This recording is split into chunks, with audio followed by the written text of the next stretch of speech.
नमस्कार और बहुत बहुत स्वागत है आपका CNBC आवाज पर। आप देख रहे हैं योर मनी और आपके साथ मैं हूं विपिन भट्ट लेकर हाजिर हैं आपका मनपसंद शो, जहां पर पर्सनल फाइनेंस की बातें हम आपके लिए करते हैं। आपके पर्सनल फाइनेंस की जर्नी में आपकी मदद करते हैं, आपके पर्सनल पोर्टफोलियो को इनहांस करने की यहाँ कोशिश होती है। और ये सारी कोशिश इसलिए कि आप अपनी ज़िंदगी के हर गोल को एक अच्छे ढंग से, एक वेल फॉर्म्ड मैनर में अचीव कर पाएँ, पैसों की कभी कोई दिक्कत ना हो और साथ ही आप अपने पैसों का बेस्ट मैनेजमेंट कर पाएँ। तो आज भी यही सारी बातें करेंगे आपके साथ।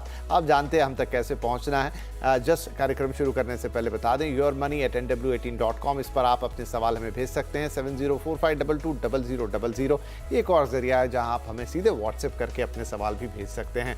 इसके अलावा फेसबुक और एक्स पर शो लाइव रहता है, तो वहां भी चाहें तो बात कर सकते हैं, लेकिन बेहतर है आप अपने सवाल ईमेल पे भेजें ताकि पूरा डिटेल अच्छी तरह से भेजा जा सके। अपना फ़ोन नंबर ज़रूर लिखें ताकि हम आपसे दोबारा बात भी कर पाएँ। तो आइए आज के शो की शुरुआत करते हैं।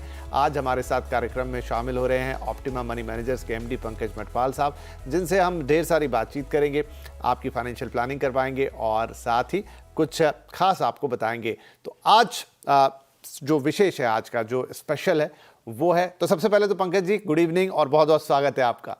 नमस्कार विपिन जी, थैंक यू वेरी मच मुझे शो पर बुलाने के लिए। जी सर, तो जैसा मैंने कहा परंपरा अनुसार एक थोड़ी ज्ञान चर्चा के साथ शुरुआत करते हैं। और आज जिस चीज़ को बताने जा रहे हैं वो इन्वेस्टमेंट का 943 रूल है, जो हम पंकज जी से समझेंगे। तो सर 943 ये नंबर्स में रूल आ रहा है, क्या सिग्निफाई करता है ये? देखिए विपिन जी, हम जानते हैं कि कंपाउंडिंग का कितना फ़ायदा मिलता है लॉन्ग टर्म में।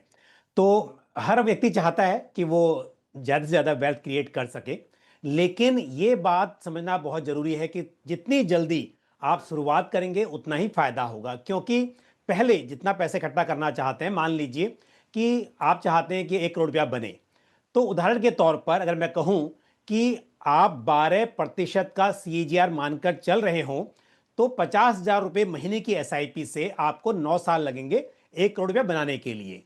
बट इसका मतलब ये नहीं है कि अब आपको यदि 2 करोड़ करना है तो 9 साल और लगेंगे। अगले 4 साल में ही आप देखेंगे कि अब ये आपका 2 करोड़ हो गया। यानी कि पहले आपको 9 साल लग गए पहला 1 करोड़ इकट्ठा करने के लिए, लेकिन उसके बाद अगले 4 साल में आप 2 करोड़ बना पाए। क्यों हुआ? क्योंकि जो 9 साल में आपने 1 करोड़ इकट्ठा किया था, अब वो टोटल जो राशि है वो भी आपकी बढ़ रही है। और आप अगेन जो हमने उदाहरण के तौर पर लिया कि 50,000 की आप SIP कर रहे हैं, वो भी हो रही है, तो अगले 4 साल में 2 करोड़ हो जाएगा। और उसके बाद आप देखेंगे कि आपको फिर से वेट नहीं करना है 4 साल, उसके बाद अगला 1 करोड़ जो है वो 3 साल में ही हो जाएगा। तो इसके लिए कहने का मतलब ये है कि जब हम कहते हैं ना कि अमीर जो आदमी है अमीर होता जाता है, उसकी वजह कई बार ये भी होती है कि ऐसा नहीं है कि आपको बहुत बड़े पैसे शुरुआत करनी है, लेकिन जल्दी शुरुआत करनी है। तो जल्दी शुरुआत करने से क्या होगा कि आप जल्दी अमीर बनेंगे और फिर उसके बाद अमीर अमीर बनते ही चले जाएंगे। तो इसके लिए चाहे छोटे अमाउंट से स्टार्ट करें, जल्दी करें और इसलिए पेशेंस रखें, इन्वेस्टमेंट करते रहें, डिसिप्लिन मेंटेन करें ताकि आप अच्छी वेल्थ क्रिएट कर पाएं। ठीक है, आउटलाइन समझ में आ गई सर 943 की। पहले 1 करोड़ 9 साल में, उसके बाद अगले 1 करोड़ 4 साल में और उसके बाद अगले 1 करोड़ 3 साल में। 943 तो कुल मिला के 16 साल की इस अवधि में आप 3 करोड़ रुपए जमा कर सकते हैं। अब इसकी निटी-ग्रिटी बताइए। ये सुनने में बहुत आसान लग रहा है, लेकिन डेफिनेटली जब इस सफ़र पे आप निकलते हैं तो कई बाधाएं आती होंगी। उस सफ़र को कैसे तय करना है? ये बहुत इंपॉर्टेंट है, क्योंकि देखिए हम जब म्यूचुअल फंड की बात करते हैं तो SIP की बात होती है और कई बार देखा जाता है कि इन्वेस्टर्स घबरा के अपनी SIP रोक देते हैं और या फिर शुरुआत भी करनी हो तो ये वेट करते रहते हैं कि क्या ये सही समय है, जब सही समय आएगा तब हम शुरुआत करेंगे। कई बार मतलब बहुत मौका होता है, लेकिन अगर पास्ट में देखें तो हमेशा देखेंगे कि मैंने गलती की, ऐसा नहीं किया। लेकिन हर वक्त पर जब आपको करना होता है यही मन में आता है क्या सही समय है या नहीं है। या फिर कई बार लालच में ऐसा भी होता है कि थोड़ा पैसा बन गया और आप वो पैसा लेकर निकल गए। जो हमने बात की अभी 943 की, अगर कोई 9 साल में 1 करोड़ रुपया लेके निकल गया तो फिर अगले 4 साल की हम जो बात कर रहे हैं कि डबल हो जाएगा, वो कैसे होगा? तो पहली बात तो यह मत सोचिए कि कब शुरू करना है, आप शुरू कीजिए और पेशेंस के साथ इन्वेस्ट करते रहिए। दूसरी बात, बहुत शॉर्ट टर्म में बार बार आप प्रॉफिट बुक मत कीजिए, क्योंकि अगर कंपाउंडिंग का फायदा लेना है वो तभी मुमकिन है जब जब आप इन्वेस्टेड रहेंगे। ये बहुत जरूरी है। और तीसरी बात यह है कि ऐसा भी नहीं है कि आप घबरा कर निकल जाए। एक तो है कि लालच में आप प्रॉफिट हो रहा है और बुक कर रहे हैं जल्दी जल्दी, तो मल्टीप्लाई नहीं हो रही है वेल्थ। और दूसरी बात यह कि डर के मारे आप एसआईपी रोक देते हैं, इन्वेस्टमेंट को तोड़ देते हैं, इससे भी आपकी वेल्थ क्रिएट नहीं होगी। तो इसके लिए यदि पेशेंस के साथ डिसिप्लिन वे में इन्वेस्ट करते रहेंगे लॉन्ग टर्म में, तो जितना समय बीतता जाएगा उतना आसान है कि आप ज्यादा अमाउंट इकट्ठा कर पाएंगे। राइट। तो पंकज जी, आपने ये बता दिया कि आपको दौड़ के कहाँ तक जाना है, आपने ये भी बता दिया कि आपको बिना रुके दौड़ना है, बीच में रुक गए तो सारी मेहनत बेकार हो जाएगी।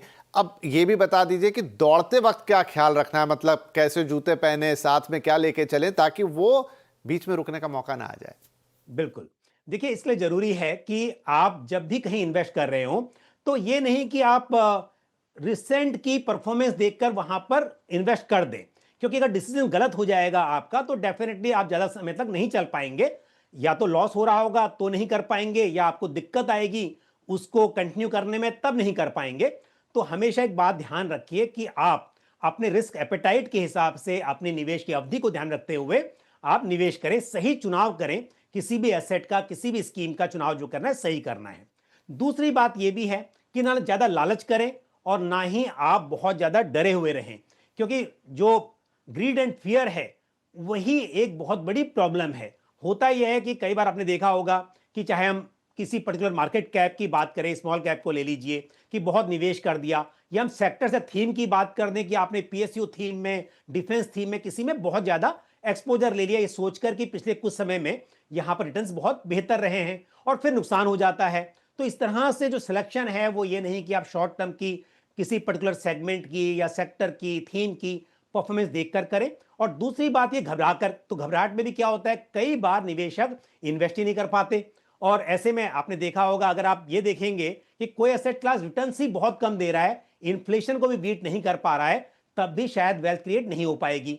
तो आपको ये देखना है कि सही एसेट का चुनाव अपने रिस्क एपेटाइट के हिसाब से, लेकिन आपको थोड़ा सा रिस्क जरूर लेना पड़ेगा, ये सोचते हुए कि आपको इन्फ्लेशन को बीट करना है, जो टैक्स पे करने हैं उसके बाद रिटर्न्स हैं वो आपके हाथ में इतने तो आए कि आप लॉन्ग टर्म में जो वेल्थ क्रिएट कर रहे हैं वो इन्फ्लेशन एडजस्टेड अमाउंट के हिसाब से हो, क्योंकि समय के साथ 1 करोड़ 5 करोड़ जो भी होगा उसकी वैल्यू भी आज से कम होगी।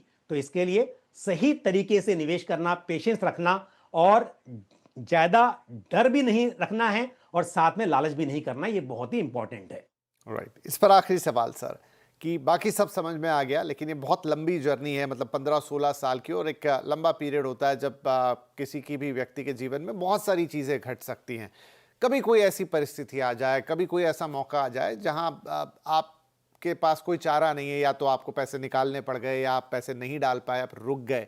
क्या ऐसा एक आध मौका कभी आ गया बदकिस्मती से, तो फिर आपका ये पूरी मेहनत बेकार हो जाएगी, तब भी आपके पास एक या दो बोनस वो रहेंगे मौके कि नहीं भाई कोई बात नहीं, इतना हो गया, आगे अब इस गैप को फिल करके आप आगे बढ़ जाएं, तो भी आप, हो सकता है कि उतना नहीं, लेकिन एक जगह तक तो पहुंच ही जाएंगे।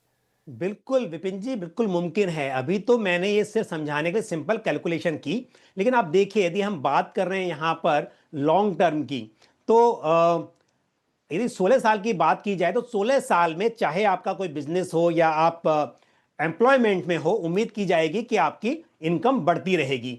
एक तो इनकम बढ़ती है साल दर साल, इन्फ्लेशन के हिसाब से कुछ ना कुछ 5-10% की ग्रोथ हम देख सकते हैं। उसके अलावा समय के साथ आपके प्रमोशन होते हैं, बिजनेस एक्सपेंड होता है, तो उस हिसाब से भी ग्रोथ होती है। अगर इसी तरह से आप जिस तरह आपकी इनकम बढ़ रही है उसी तरह से इन्वेस्टमेंट को बढ़ाते जाएं, तो इससे कई गुना ज्यादा वेल्थ क्रिएट हो सकती है। तो जो आपने कहा कि कभी अगर नहीं कर पाए, तो जब कभी नहीं कर पाए तो यह भी मुमकिन है कि कभी आप ज्यादा भी कर पाएंगे। तो यदि कभी ऐसा हो जाता है किसी वक्त पे कि जरूरत थी, पैसा निकाल लिया, कोई काम पड़ गया, या हो सकता है कि आप नहीं कर पा रहे हैं, लेकिन समय के साथ आप जब मौका मिले तब टॉप अप कीजिए, निवेश को बढ़ाइए, ताकि आप फिर से जो थोड़ा रुकावट आई है उससे आप दूर कर पाएं, और जो वेल्थ क्रिएशन का आपने टारगेट लिया है उसे आप पूरा कर पाएं। और जो टारगेट की मैंने बात की, हमेशा बहुत जरूरी होता है कि आप टारगेट हमेशा सेट कर लें, ताकि आपको पता है आप जिस रास्ते पर जा रहे हैं वो सही है या नहीं है। अगर कुछ कम पड़ रहा है तो कितना बढ़ाना है, अगर कुछ चेंज करना है तो क्या करना है। इसके लिए भी जरूरी है कि आपका जो टारगेट है, जो गोल है, समय के साथ वो तय हो कितने समय में कितना अचीव करना है आपको। जी सर, तो आई थिंक ये 943 बहुत ही अच्छी तरीके से आपने एक्सप्लेन कर दिया है, उसकी हर परिस्थिति को कैसे अपना रास्ता चुनना है, कैसे उस पे चलना है, किन बातों का ध्यान रखना है, और कभी खुदा ना खास्ता किसी वजह से रुक गए, गिर गए, अटक गए तो फिर उससे निकलने के भी तरीके हैं। यानी कंप्लीट जर्नी का रोड मैप आपको पंकज जी ने दे दिया है। आई होप कि हमारे दर्शकों के लिए काफ़ी ज़्यादा इंसाइटफुल रहेगा। चलिए, तो ये तो हो गई आज के ज्ञान की बात। अब आपके स्पेसिफिक सवालों की तरफ बढ़ते हैं। हमारे पहले कॉलर हैं निकुंज जरीवाला, सूरत गुजरात से हमें कॉल कर रहे हैं। निकुंज भाई, बहुत स्वागत है आपका, बताइए क्या सवाल है। जय श्री कृष्ण सर जी, मैं सूरत गुजरात से बोल रहा हूँ। मैंने 2013 से 1300 रुपये की SIP चालू किया था। आज मैं बढ़ के 23,500 तक पहुँच गया हूँ। क्या बात है। मैंने मेरी और मेरी पत्नी जी का पोर्टफोलियो आपको भेजा हुआ है। अभी मेरी पोर्टफोलियो की वैल्यू 27 लाख के करीब है और मेरे को और 10-15 साल के लिए मैं आगे अभी और इन्वेस्ट करूंगा। तो मेरे को 75 लाख मेरे रिटायरमेंट के लिए, 75 लाख मेरी डॉटर की शादी और वो पढ़ाई के लिए चाहिए। तो मेरा पोर्टफोलियो रिव्यू करे और मेरे को और कितना आगे इन्वेस्ट करना पड़ेगा। जी निकुंज जी, एक तो आपसे बात करके बहुत अच्छा लग रहा है। The way you speak it's really sweet. और आपने कहा कि ये आपका और आपकी पत्नी जी, मतलब दोनों का मिक्स पोर्टफोलियो जो आपने हमें भेजा है। हाँ सर। ठीक है। 10 से 15 साल में रिटायरमेंट के लिए आप 75 लाख जमा करना चाहते हैं और 10 से 15 साल में ही आपकी जो बिटिया है वो शादी योग्य हो जाएंगी, तो उनके लिए आपको 75 लाख रुपए चाहिए। अब जो मैं आपका पोर्टफोलियो देख पा रहा हूँ बहुत लंबा चौड़ा है, क्योंकि आपने कहा कि 2 जनों का इसमें मिक्स पोर्टफोलियो है, तो आपके पोर्टफोलियो में करीब 10 से ज़्यादा फंड्स आपके उसमें हैं, जिसमें 1000, 1300, 1500, 2000 इस तरह का निवेश पोर्टफोलियो ऑन स्क्रीन भी हैं। और आपकी जो पत्नी श्री हैं उनका भी करीब 4 फंड्स का पोर्टफोलियो है, बल्कि 4 नहीं, 4 और 3 7 फंड्स का। तो ये बल्कि नहीं और ज़्यादा, जैसे जैसे मैं नीचे आ रहा हूँ, और कुछ आपने मल्टीपल भी डाला है। तो कुल मिला के कितने फंड्स होंगे निकुंज भाई? मेरा पोर्टफोलियो में 10 फंड है और मेरी वाइफ के पोर्टफोलियो में 4 है। बाकी हमने एक लमसम भी मैंने डाला हुआ है। राइट डाला हुआ है। ठीक है। और PPF में 6 लाख का कॉर्पस है, सुकन्या योजना में 5 लाख, NPS में 4 लाख, 30 लाख का टर्म इंश्योरेंस और ये तमाम चीज़ें।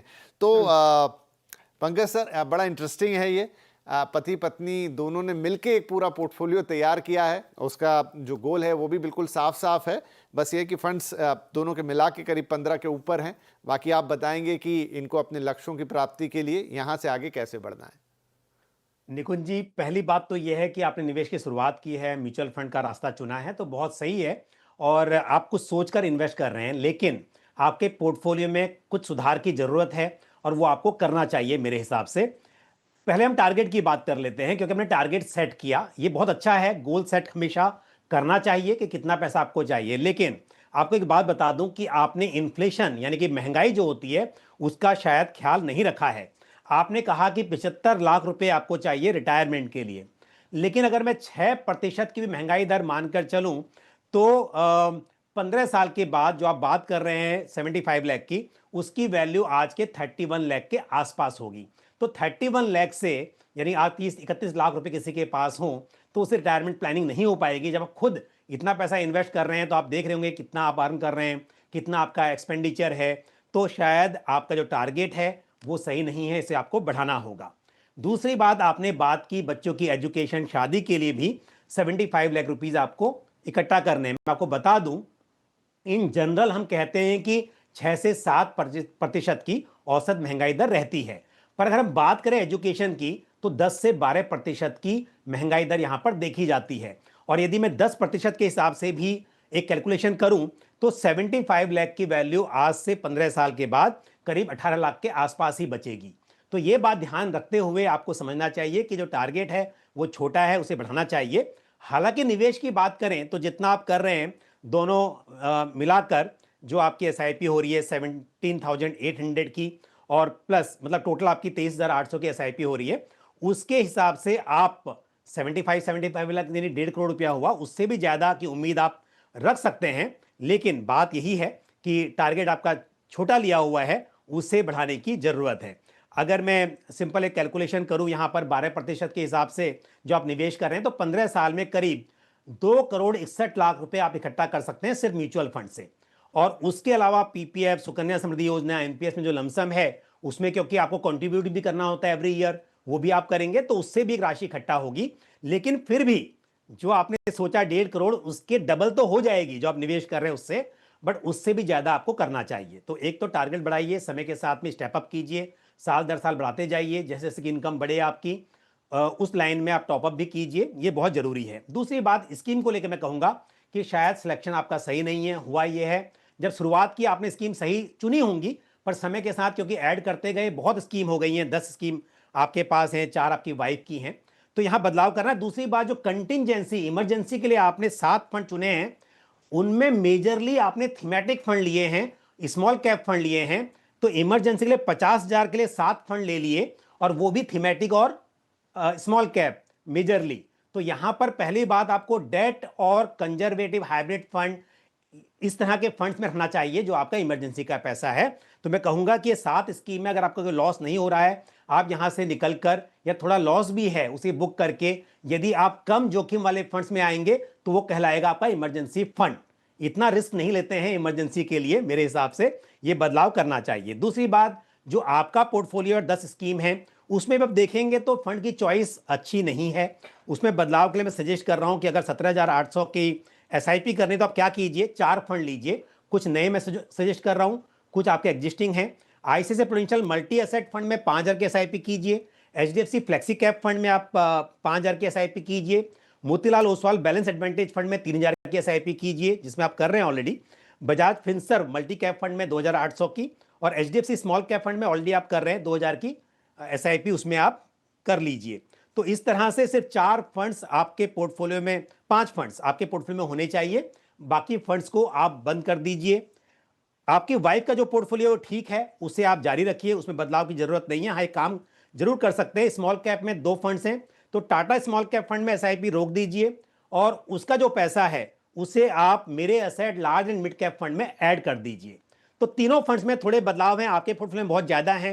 कंटिंजेंसी का जो पोर्टफोलियो है पूरा बदल के आपको रिस्क कम करना चाहिए, और आपकी वाइफ का जो पोर्टफोलियो उसमें एक ही स्कीम की मैंने आपको बदलाव की वहां पे राय दी है, उस पर आपको ध्यान देना चाहिए। तो विस्तार से मैंने बता दिया आपको सब कुछ जो करना चाहिए। All the best to you.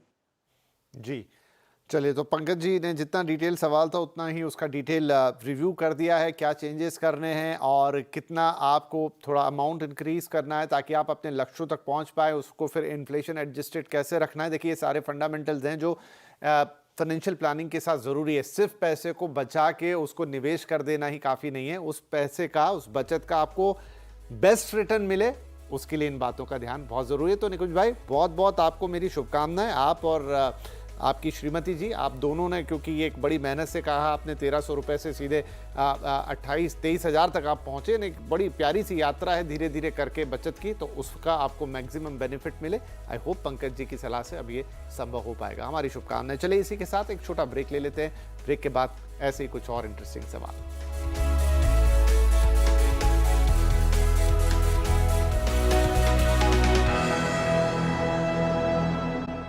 Welcome back, आप देख रहे हैं योर मनी।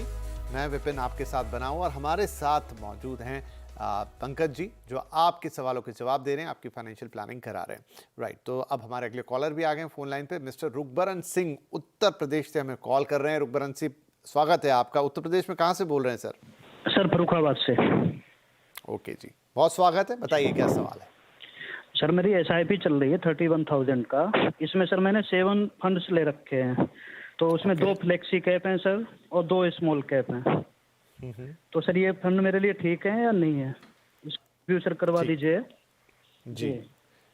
और साथ में आपका लक्ष्य है कि 20 साल में आप 2 करोड़ रुपए जमा करना चाहते हैं, राइट? और सर, मैंने एचडीएफसी के 2 फंड ले रखे हैं, एक फ्लेक्सी कैप है और एक मिड कैप है। तो ये सर एक एएमसी में 2 फंड ठीक है मेरे लिए? हाँ जी, वो पूरा आपका पोर्टफोलियो रिव्यू करेंगे, लेकिन बस आपका एक ही लक्ष्य है ना, 20 साल में 2 करोड़ रुपए, राइट? जी सर, बिल्कुल बिल्कुल। ठीक है।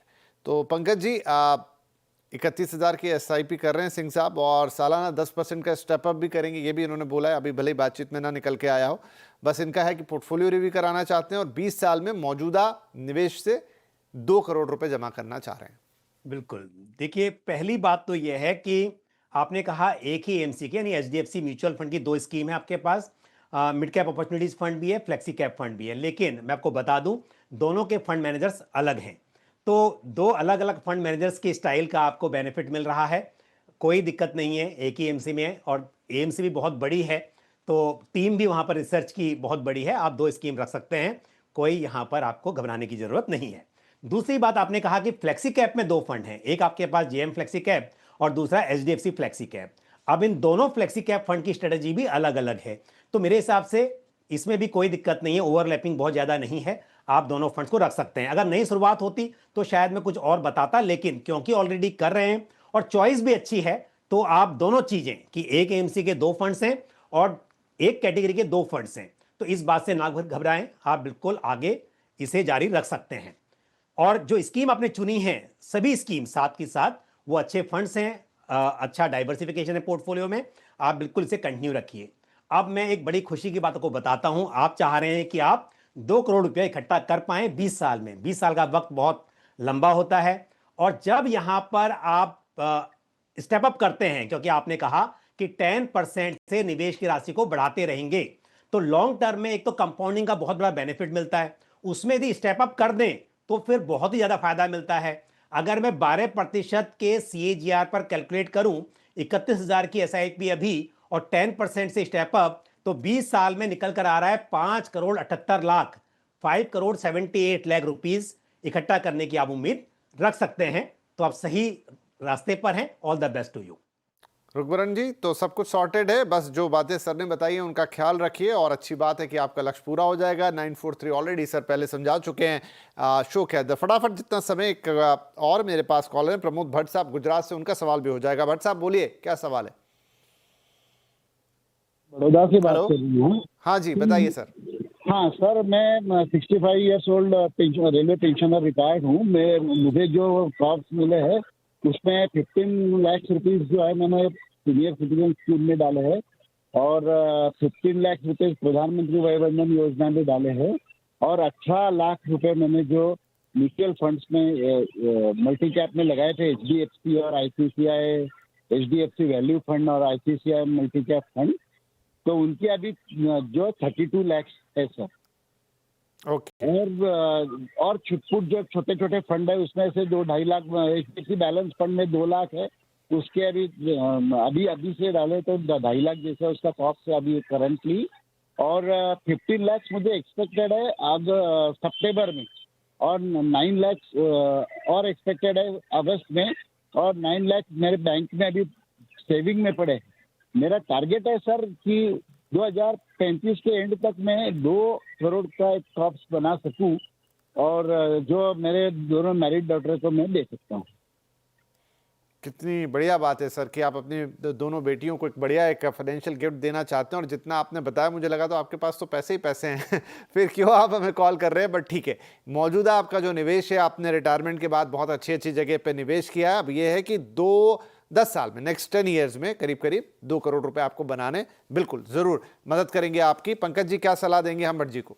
जी देखिए भट्ट साहब, 10 साल का टाइम है आपके पास में। जो म्यूचुअल फंड में निवेश आप कर रहे हैं उससे 12% के CAGR पर करीब 1 करोड़ 6 लाख रुपया आप इकट्ठा कर पाएंगे। उसके अलावा जो 10,000 की SIP की आप बात कर रहे हैं, बिल्कुल कर लीजिए, उससे आपका 10 साल में करीब 22 लाख रुपया इकट्ठा हो जाएगा। स्कीम रहेगी HDFC फ्लेक्सी कैप फंड और ICICI prudential multi cap fund, इनमें आप SIP कीजिए। उसके अलावा जो 9 लाख रुपया अकाउंट में है, 1 लाख रुपया आप फिक्स डिपॉजिट में या सेविंग्स में रहने दीजिए किसी इमरजेंसी के लिए, लेकिन फिर भी उसमें से 8 लाख रुपए जो हैं उससे आप निवेश कर दीजिए डेट फंड्स में। डेट फंड्स में उतना रिस्क नहीं रहेगा और बात भी लॉन्ग टर्म की है। उसकी वैल्यू अगर मैं मान के चलूं 8% के हिसाब से, तो भी करीब 17 लाख वहां इकट्ठा हो सकता है। और स्कीम रहेंगी निपॉन इंडिया निवेश लक्ष्य फंड और Bandhan banking and PSU debt fund. तो ये जो सेविंग अकाउंट में पैसा है उसके लिए मैंने आपको कहा कि उस पैसे को आपको करना चाहिए डेट में।